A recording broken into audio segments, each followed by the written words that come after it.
최상병 사건을 경찰에 보내놓고는 다시 회수해온 바로 그날, 윤석열 대통령이 다른 관계자들과 통화한 기록을 저희가 또 입수했습니다. 앞서 이종섭 당시 국방부 장관과 통화한 기록을 전해드렸었는데 같은 날 국방부 차관, 안보실 국방비서관에게도 직접 전화를 건 기록을 새롭게 확보했습니다. 대통령이 장관에 이어 실무선까지 잇따라 전화를 건 사실이 드러나면서 해명 요구는 더 커질 것으로 보입니다. 먼저 최규진 기자입니다. 윤석열 대통령이 지난해 8월 2일 오후 1시 25분 임기훈 당시 국방비서관과 통화한 것으로 확인됐습니다. 박정훈 전 해병대 수사단장의 항명 혐의 재판 과정에 중앙군사법원을 통해 공개된 임 전 비서관의 통화 기록을 확인한 결과 윤 대통령은 개인 휴대전화로 임 전 비서관에게 전화해 4분 51초 동안 통화한 것으로 나타났습니다. 윤 대통령은 이날 이종섭 당시 국방부 장관과 3차례 통화한 사실이 드러난 바 있습니다.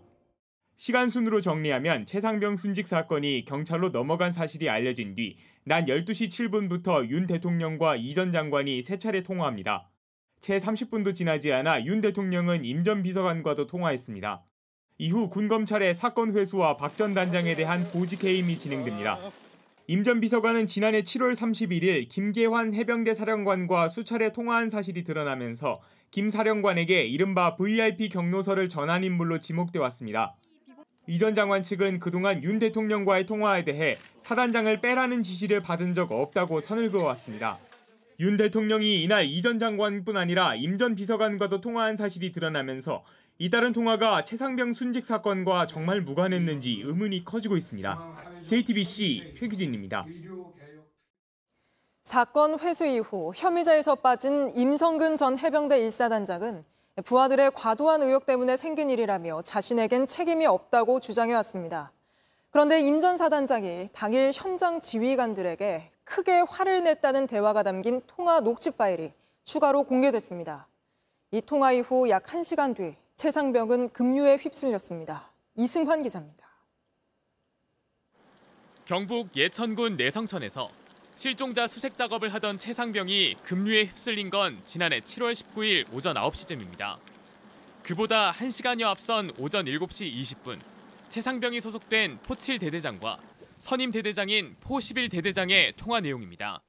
어제 사단장님이 포3대대 지역 가갖고 엄청 화를 많이 냈대. 그러니까 발견 가능성을 염두해서 이렇게 부대가 운영돼야 되는데 7화 단장도 설명을 안 해준 거야. 사고 전날인 지난해 7월 18일 아침, 임성근 전 해병대 1사단장이 포3대대 구중대를 갑자기 방문해 구중대장의 브리핑을 중단시키고 화를 냈다는 내용을 전한 겁니다. 뭐라고 화를 냈는지 구체적인 내용도 언급됐습니다. 대대장들이 네 말 안 듣냐? 막 이런 식으로도 7대대한테 얘기를 막 했었대. 너가 만약에 사단장을 좋아하면 3대대하고 7대대가 간방주 인근의 병력을 집중 투입해서 지금 수변 일대를 확인하고 있다. 이렇게 좀 보고되는 모습이 될 수 있도록 좀 해주라고. 임 전 사단장은 그동안 복장이 불량하다는 등의 단순 조언만 했을 뿐 부하들이 작전 지침을 오해한 것이라고 주장해왔습니다. 하지만 실제론 현장 간부들에게 실종자 수색을 강조하는 등 직접 상황을 챙기고 있었던 정황이 확인된 겁니다.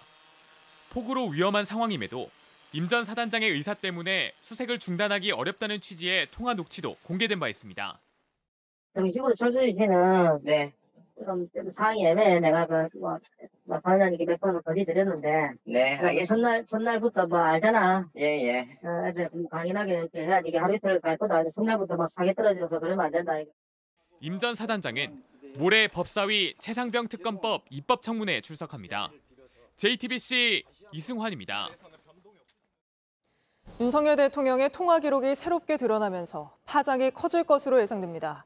이 사건 취재하고 있는 유선희 기자와 스튜디오에서 자세히 짚어보겠습니다. 자, 유 기자, 최상병 사건이 경찰로 이첩됐다가 회수된 그날 대통령부터 해서 여러 가지 통화가 있었습니다. 한번 시간대별로 짚어볼까요? 여러 통화가 있었지만 역시 가장 먼저 짚어봐야 될 건 윤석열 대통령 개인 통화 기록입니다. 8월 2일 낮 12시 7분부터 57분까지 사이에 3차례 이종섭 당시 국방부 장관과 통화한 사실이 이미 드러난 상태고요. 오늘 오후 1시 25분에는 임기훈 당시 국방비서관하고 통화한 사실이 또 새롭게 드러났습니다. 그런데 윤 대통령이 이 전 장관하고 3차례 통화하던 그 사이에 확인을 해보니까 이시원 당시 대통령실 공직기강 비서관이 또 임 전 비서관하고 통화 그리고 문자를 한 사실이 추가로 드러났습니다. 그러니까 윤 대통령은 국방부랑 통화를 할 때 공직기강비서관실은 또 국가안보실과 사실상 교차해서 소통을 하고 있었던 겁니다. 네, 최상병 사건이 경찰로 이첩됐다는 게 알려진 직후에 통화가 시작이 되네요. 맞습니다. 최상병 순직 사건 경찰 이첩이 시작된 게 오전 10시 30분이고요.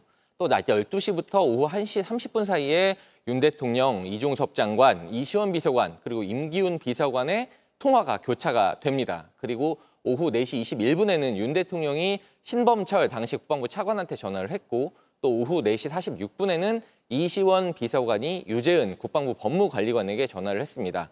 그 사이에 사건 회수가 이미 시작이 됐고요. 또 박 전 단장의 보직해임 그리고 또 집단 항명 수괴 혐의 입건 이렇게 일사천리로 진행이 됐습니다. 네, 이종섭 당시 장관과의 통화만 드러났을 때 대통령실은 우즈벡 출장 중인 장관과 두 나라의 수출, 방산 수출 같은 현안을 논의하려고 한 것이다 이렇게 해명을 했었는데 신범철 차관이나 임기훈 비서관과의 통화도 같은 이유로 했다고 합니까? 일단 당시 이종섭 장관이 우즈베키스탄 출장 중이었다. 이거는 확인이 된 사실입니다. 하지만 출장 중인 이 전 장관하고 정말 방산 등 우즈베키스탄 현안 관련해서만 통화를 했다면 지금 말씀하셨다시피 왜 같은 날 신범철 차관 또 임기훈 비서관과 통화를 했는지 또 그 사이에 이시원 비서관은 또 왜 임기훈 비서관 또 유재은 법무관리관하고 통화를 했는지가 일단 쉽게 설명이 되지는 않고 있습니다. 네. 무엇보다 임기훈 비서관 아주 전방위적으로 통화를 한 사실이 확인이 되고 있는데요. 이종섭 장관이 최상병 순직 사건 이첩 보류를 지시한 당일이죠. 지난해 7월 31일 김계환 사령관하고 2번 통화한 사실이 앞서 드러난 바가 있습니다. 이 때문에 박 전 단장 측은 김 사령관에게 VIP 경로설 전환 인물로 임기훈 비서관을 지목하고 있거든요. 일단 오늘 밝혀진 통화 기록에 대해서 대통령실에 입장을 요청한 상태지만 아직 답변은 오지 않은 상태인데 이들 통화 기록이 정말로 최상병 순직 사건과 무관한지 밝혀져야 될 것으로 보입니다. 네, 통화 기록은 오늘 전해드린 게 끝인가요? 더 있습니까? 네, 오늘 오후에 통화 기록을 입수를 했기 때문에 추가 분석이 필요한 상황인데요. 일단 이시원 비서관, 임기훈 비서관 사이에 추가 통화 문자 기록은 더 있는 것으로 지금 파악이 된 상태입니다. 네, 알겠습니다. 오늘은 여기까지 짚어보고 계속해서 분석 또 해보도록 하겠습니다. 유선희 기자였습니다.